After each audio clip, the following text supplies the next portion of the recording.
Here is a story tweeted out by Alex Berenson, who wrote for the New York Times for 10 years and has been covering COVID since the beginning. He talks about a 37-year-old doctor, actually it's a 36-year-old doctor, but in Memphis, Tennessee, who died on Monday, February 8th, of an immune response after receiving a COVID-19 vaccine. He says it now appears that health authorities want to whitewash the death as somehow being related to the virus rather than the vaccine, even though he never tested positive for COVID.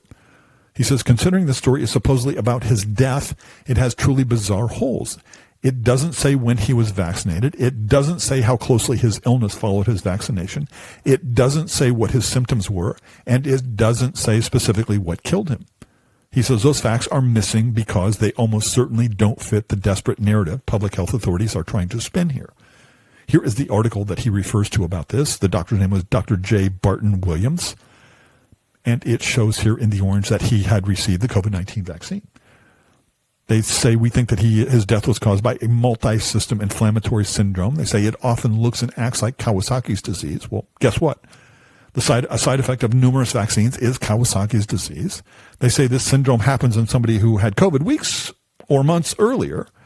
But they say Dr. Williams told doctors that he was not aware of having had COVID, and he tested negative for COVID several times in the hospital. They say they found antibodies in his blood, but they say that was from the natural infection, not from the vaccine, even though that's exactly what the vaccine is supposed to do, create the antibodies.